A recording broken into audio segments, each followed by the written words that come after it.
Shri P Jayarajan, പുഷ്പന്റെ വിയോഗം, DYFI പ്രവർത്തകർ കൊല്ലപ്പെട്ട കൂത്തുപറമ്പ് വെടിവെപ്പിന്റെ ഒരു ജീവിച്ചിരിക്കുന്ന രക്തസാക്ഷിയായി എല്ലാവരും അനുസ്മരിക്കുന്ന വ്യക്തിയാണ് വിട പറയുന്നത്. എങ്ങനെയാണ് താങ്കൾ അനുസ്മരിക്കുന്നത് സഖാവ് പുഷ്പനെ? വിദ്യാഭ്യാസ കച്ചവടത്തിനായി പൊരുതിയ വെടിയേറ്റ് വീണ പുഷ്പൻ ഓർമ്മയായിരിക്കുകയാണ്.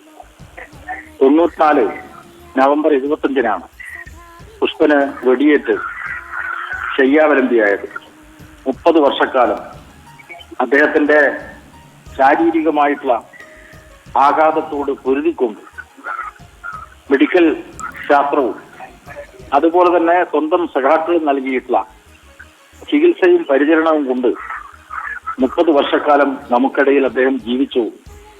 അദ്ദേഹം ശയ്യാവലംബിയായി മാത്രമല്ല നമുക്കിടയിൽ ജീവിച്ചത്, നമുക്കിടയിൽ രാഷ്ട്രീയ പ്രവർത്തനം നടത്തിക്കൊണ്ടാണ് പുഷ്പൻ ജീവിച്ചത്. 94-ൽ കൂത്തുപറമ്പിൽ കാണിച്ചിട്ടുള്ള സമരവീര്യം അദ്ദേഹം തന്റെ രോഗാവസ്ഥയോടും കാണിച്ചു. നിരന്തരമായി തന്റെ രോഗാവസ്ഥയോട് സമരം ചെയ്തുകൊണ്ടാണ് അദ്ദേഹം നമുക്കിടയിൽ ജീവിച്ചത്. ഈ 30 വർഷക്കാലം ശയ്യാവലംബിയായി കിടക്കുന്ന ഒരാൾക്ക് സ്വാഭാവികമായിട്ടും പലരോടും അസംതൃപ്തി ഉണ്ടാവും, അതുപോലെ തന്നെ ചില വിമുഖതകൾ പ്രകടിപ്പിക്കാറുണ്ട്.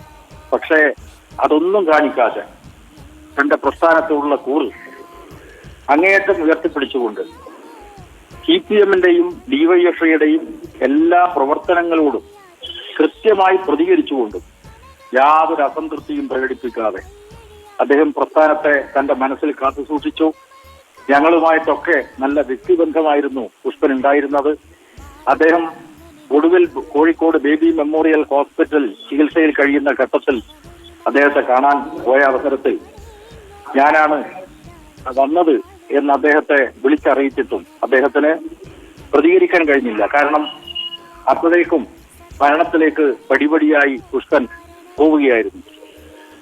അതിനു മുമ്പ് അതേ ആസ്പത്രിയിൽ പോയ അവസരത്തിൽ പുഷ്പൻ ഞങ്ങളുമായിട്ടൊക്കെ സംസാരിച്ചു. രാഷ്ട്രീയവും അതുപോലെ തന്നെ മറ്റു പ്രശ്നങ്ങളുമൊക്കെ കൃത്യമായി തിരിച്ചറിഞ്ഞുകൊണ്ട് എപ്പോഴും വാർത്തകളൊക്കെ ശ്രദ്ധിച്ചുകൊണ്ടാണ് അദ്ദേഹം ശയ്യാവലംബിയായി വീട്ടിൽ കഴിഞ്ഞിരുന്നത്. അങ്ങനെയുള്ള ഒരു സമരവീര്യത്തിന്റെ പ്രതീകം, ജീവിക്കുന്ന രക്തസാക്ഷിയാണ് നമ്മെ വിട്ടുപിരിഞ്ഞത്. അദ്ദേഹത്തിന്റെ ഉജ്ജ്വലമായ ഓർമ്മകൾക്ക് മുമ്പിൽ ഞാൻ ആദരാഞ്ജലികൾ അർപ്പിക്കുകയാണ്.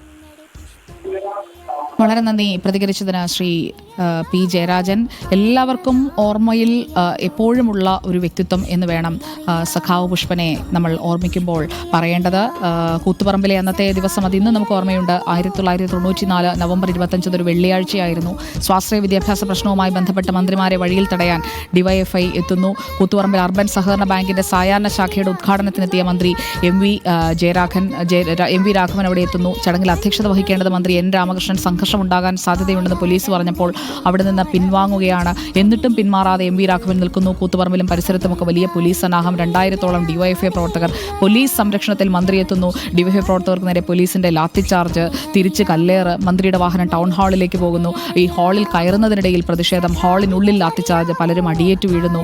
13 മിനിറ്റ് MVR അവിടെ പ്രസംഗിച്ചു. ഈ പ്രസംഗവും പ്രതിഷേധക്കാരെ പ്രകോപിപ്പിച്ചു. തിരിച്ച് കണ്ണൂരിലേക്ക് പോലീസ് വലയത്തിൽ മന്ത്രി പുറത്തേക്ക് ഇറങ്ങുകയാണ്. പിരിഞ്ഞു പോകാതിരുന്ന ജനക്കൂട്ടത്തിന് നേരെയുണ്ടായ വെടിവെപ്പ്, ആ വെടിവെപ്പിൽ മരിച്ചു വീണത് DYFIയുടെ ജില്ലാ വൈസ് പ്രസിഡന്റ് KK രാജീവനും ജില്ലാ സെക്രട്ടേറിയറ്റ് അംഗം KV റോഷനും പ്രവർത്തകരായ V മധുവും ഷിബുലാലും കുണ്ടുചിറ ബാബുവുമാണ്. പുഷ്പനും മാങ്ങാട്ടിടം മങ്ങാട് സജീവനും കൂത്തുപറമ്പ് ചാലിൽ സജീവനും തലശ്ശേരി കപ്പണപുങ്ങാഞ്ചേരി പ്രസാദനുമാണ് പരിക്കേറ്റത്. കഴുത്തിനു പുറകിൽ വെടിയേറ്റ് കിടപ്പിലായിരുന്ന